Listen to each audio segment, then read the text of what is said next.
Hi guys, this is Jedley IO with another video. I want to talk about my experience with my antidepressant medication. Well, about almost 2 weeks ago, I was taking Lexapro. My doctor had prescribed that to me because he said it's more tolerable. It's one of the more tolerable SSRIs. And I gave it a shot. I didn't even last on it a whole week because of like the side effects was just so unbearable. And one of the side effects that I was dealing with, of course, was terrible headaches. I had really bad headaches to the point where I just wanted, like, my head felt like it was going to explode. Another major side effect that I was starting to deal with was minor sexual dysfunction, and that's common among SSRIs because they deal with boosting serotonin, and serotonin is a sexual desire inhibitor. So that means it restricts,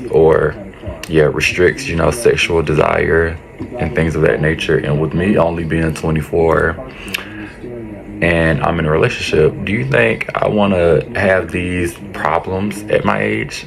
And like, no sir. So I had talked to him and he changed my medication. Well, before I do that, I'm gonna talk about some of the side effects of Lexapro. I still have this pamphlet that they gave me when I got it. So it's escitalopram, and they had me on the 5 milligrams. They started me on a low dose, but still it was unbearable.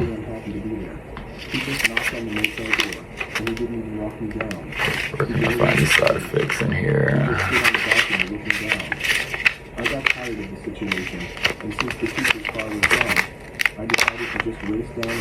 Okay, it says the most common side effects of Lexapro includes trouble sleeping, which I didn't have a problem with sleeping. It actually made me drowsy when I was taking Lexapro. Like, I would feel more tired. Increased sweating. I don't think I dealt with that either. Decreased sex drive. That was one of the main things I was concerned about. Delayed ejaculation. Nausea. I wasn't nauseous, but I was tired. I was sleepy. And it says that's it as far as the common side effects. But also, when you take antidepressants, it can increase your risk for seizures and your risk for like serotonin syndrome. I'm not going to get into the details of serotonin syndrome. Y'all can probably look it up on the internet and they'll give you more in-depth field description of that. So yeah, so did my doctor change my medication? He put me on Buspirone, which I started Monday. So far, it's been doing pretty good. I haven't been having no headaches. It actually keeps, like, Buspirone actually been keeping me more awake. So I haven't been tired, really.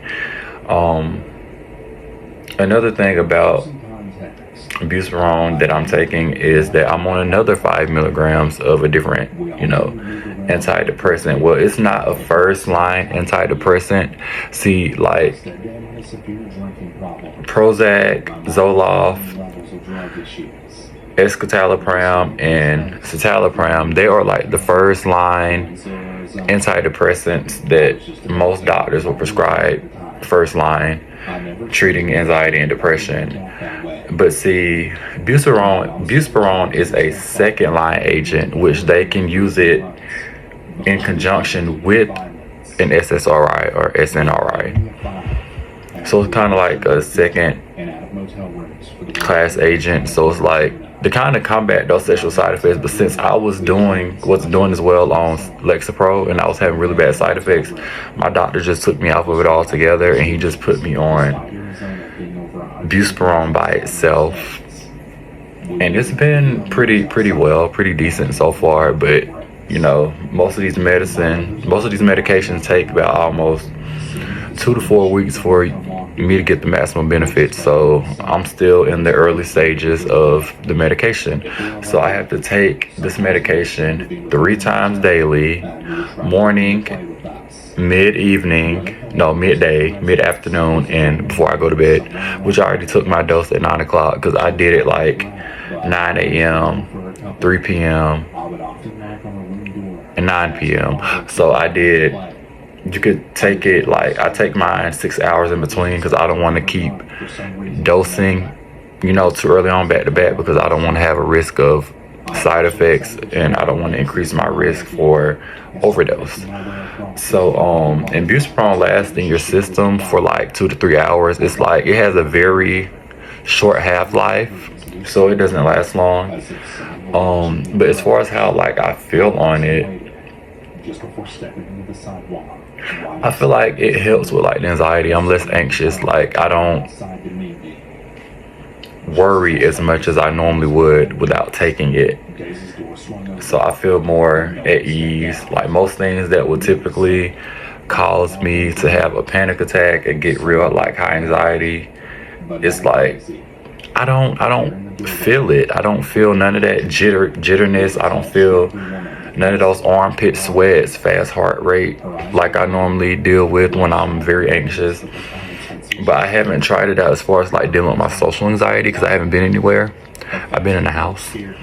But yeah, so it helps with generalized anxiety disorder, but they say it helps soothe some of the other type of anxiety disorders as well. So I think Buspirone is doing good, pretty well. It's doing pretty well so far. So I think I'm gonna give this a longer shot than I did Lexapro, because Lexapro was really killing me. It was taking me all the way out. And guys, I'm recording this video. It's like 1 a.m. It's finna be 2 a.m. where I'm at on the East Coast. So I just feel like making a video because I was up in the medicine. It still has me up. But yeah, and another thing I also was dealing with when I was taking Lexapro was like I was having really bad stomach cramps. It's like I wasn't nauseous, but like I had like these really bad stomach cramps to the point where it was like unbearable to, lay in my bed a certain kind of way. So I have to ball up in order to feel comfortable. You know how like when you have like the stomach bug and you can't lay flat out. Well, for some people, well, for me, when I had got the stomach bug, I couldn't lay straight in my bed. I had to ball up, curl up in like one of those fetal positions in order to feel at ease, feel like that soothing sensation. And Lexapro was causing me to have like those type of problems. Like my stomach was it was hurting, but no nausea at all. So that was never the case. And a lot of people say, oh, did you take anything? Did you eat with it? Yes, I ate with it, but it still was hurting my stomach. It was still hurting me. So, baby, I couldn't do that. I couldn't do it. I couldn't do it no more. I had to, the doctor, he had to change it. He had to change this. Hell no, I couldn't do it. Your body can only take so much of what it can tolerate, and in that instance my body said, oh yeah, it's time to find something else. But like with Buspirone, a lot of people, because I've seen a lot of people on YouTube taking Buspirone, they say they had dealt with akathisia, I think that's how you pronounce it. So that's basically like when, and they explain it like it feels like they're out of their body or out of their skin, excuse me. I'm still kind of all over the place, and I'm trying to pronounce it the best way I can. They feel like they're out of their bodies, and it's like they can't sit still. It's like they have to constantly move. I have not experienced that. I think that's only when you are on higher doses of the medication, when you start experiencing more of those serious side effects. But since I'm only taking 5 milligrams 3 times a day, which average 15 milligrams, it's not really a high dose, because the highest dose of this medication you can take daily are either 20 milligrams or 60 milligrams. And I'm not on those high doses, so I'm less likely to deal with akathisia. What else? Oh, let me read y'all these side effects of Buspirone. I read y'all the escitalopram side effects. It'd be more befitting for me to read this one as well. Let me open this up, hunty. Let me open this up, darling, and give y'all a little sneak peek of what Buspirone has to offer on the side effect side. You know what I'm saying? Okay. So the side effects are dizziness, which I haven't experienced, drowsiness, not really. Headaches, I have had like mild headaches, but not as bad as, Lexapro. Nervousness, no, I don't feel nervous. Lightheadedness, I haven't dealt with that. Now restlessness, like I'm dealing with that now. Like it's like I feel tired, but I can't sleep, if that makes sense. Blurred vision. Y'all, I naturally wear glasses. My vision is always blurry when my glasses are off, so it's like, there's no change there. Tiredness, yeah, I'm tired but can't sleep. And trouble sleeping, yeah, I'm dealing with that now. And it says if any of these effects last or get worse, notify your doctor and pharmacist promptly. Okay, let me go down here. It's a rarely patients taking Buspirone may develop movement disorders such as shakiness, tremors, muscle stiffness, mask-like expressions, jerky walking movements, or condition known as tardive dyskinesia. In some cases, these conditions can be permanent, but I also stated like that is only a lot higher dosages. So if your doctor give you a higher dose of the medication, it's going to up the risk of these side effects that you're going to have. So all of these side effects are dose dependent. So since I'm on a low dose, or if you're on a low dose, it's less likely to happen to you. But I'm not a medical professional, so and like everybody's body is different. Our bodies are made to tolerate what they can tolerate, but everybody's body don't tolerate certain medications the same way. So I can't speak for other people, but I can only speak for me and my experience with these medications. So it's like I can't say that for everybody else, because I don't know what medications you can naturally tolerate until you try it and you tell your doctor what your side effects are. Anywho, what else?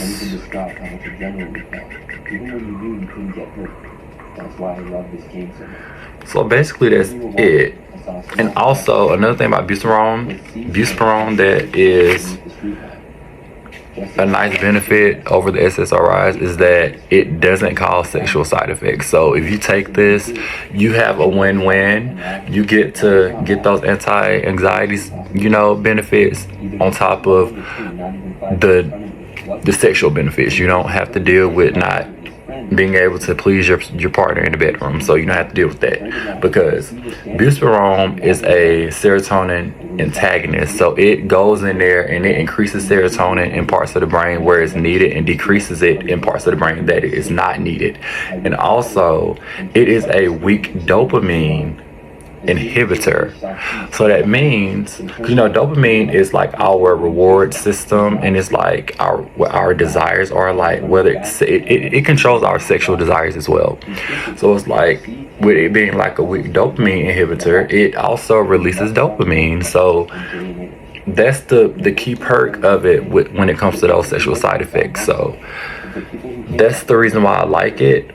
But see, my doctor before he had prescribed me Buspirone, I'm going to tell y'all this, he was going to prescribe me bupropion, but he said since I have more anxiety over depression, he said that bupropion wouldn't have been a great benefit for me, because it is a strong dopamine, I can't even pronounce that word, but it's another transmitter. It's the noradrenaline transmitter. I can't pronounce the name of it because, honey, my tongue get tired all the time trying to pronounce certain big words, so I'm not even gonna try to pronounce it.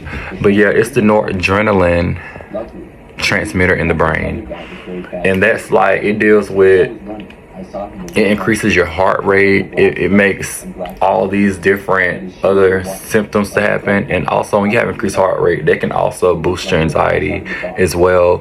So me taking bupropion, it wouldn't have been the best thing for me, because I would have probably had a whole panic attack.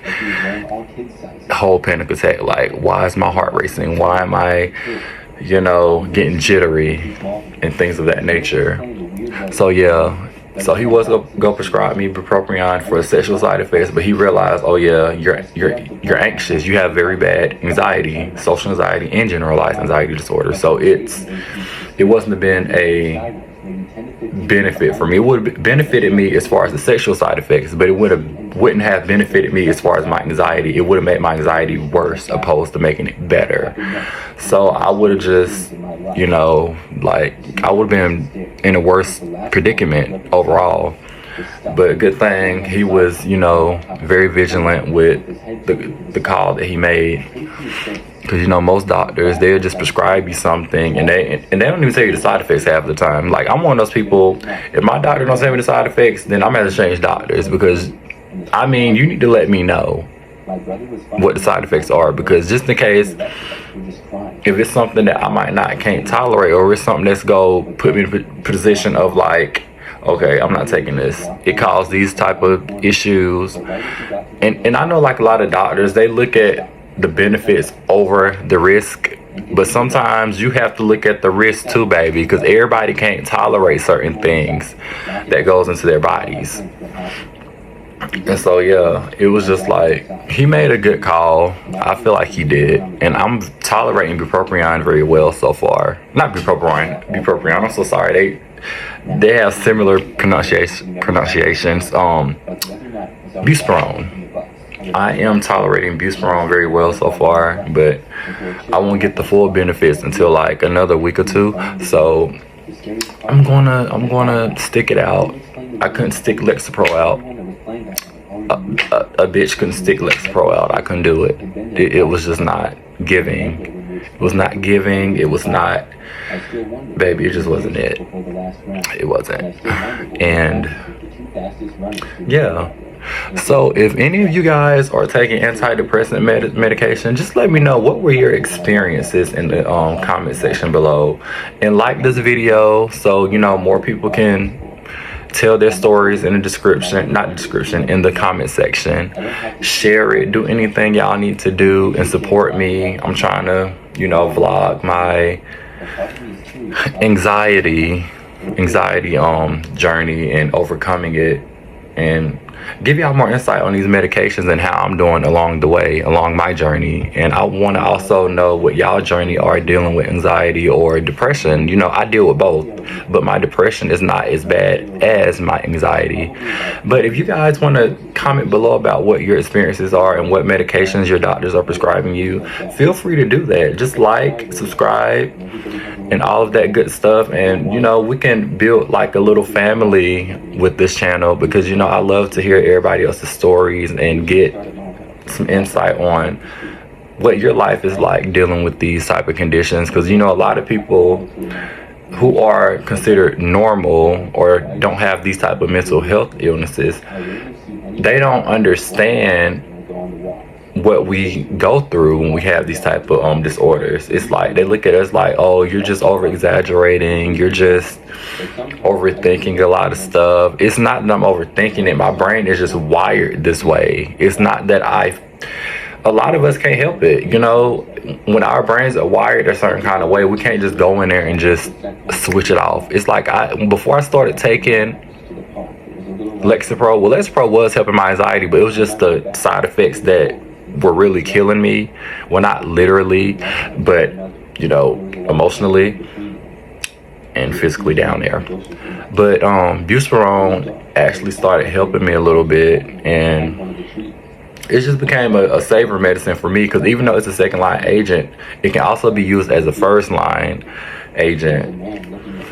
And like, back to like what people don't understand, like before, yeah, back to what I was saying, you know, my mind starts to wander, y'all, so I'm finna get back to what I was about to talk about. So before I started taking these medications, since I was a kid, I've always been an anxious person, like whether it's in group settings around a lot of people, because my social anxiety acts up. I don't like when people staring at me when I'm in public, like don't look at me, don't nothing. It was just like I was one of those people. Even in school, I used to hate getting up, you know, presenting projects, like presentations and stuff, because it was like the whole classroom, including the teachers, looking at me. I used to get weak knees, my legs feel like noodles, I feel like I'm going to crash on the ground and just fall And then it was just a terrible experience growing up with anxiety and still dealing with it to this day. And so since I started taking these anxiety medications, they help a lot. But a lot of people don't understand what people like us dealing with anxiety, depression, any type of mental disorder, they don't understand what we go through. It's like they're on the outside looking in. You have to really go through something or know somebody that's going through it close to you to understand what's going on. And a lot of us lack empathy for other people when they're going through certain things because they don't know. And I don't blame people for not knowing, but I do want you to at least get some insight, some type of emotional intelligence on what this person is dealing with, because when you empathize with other people, you know how to put yourself in their shoes and get a better understanding of where they're coming from and what their life is like with the disorder. So it's that type of situation. But we can all take it day by day, and I want to give y'all some words of encouragement. Guys, just try to think positive. Just try to live your life the best of your ability. Try to take everything one step at a time, because when you have any type of disorder, the doctor's gonna tell you. Even after surgery, when I had my neck surgery, I had to take everything one step at a time. I couldn't just rush myself back out there to start walking, to start eating. Like, I had 2 surgeries in the back and in the front. I couldn't eat for 3 days. Well, I ain't gonna say just 3 days. I couldn't eat for like almost a week because like my throat was swollen when they took those discs out. So it's kind of like it's a process. You have to take it one step at a time in order to get back to a healthy and happier version of yourself. And so so you guys just keep living life to the best of your ability, and stay happy, stay healthy, and all of that good stuff. I will see y'all in the next one. Make sure y'all like, comment your experiences, and if y'all want more videos like this, like it and comment that you want more videos like this, and I will be happy to oblige y'all.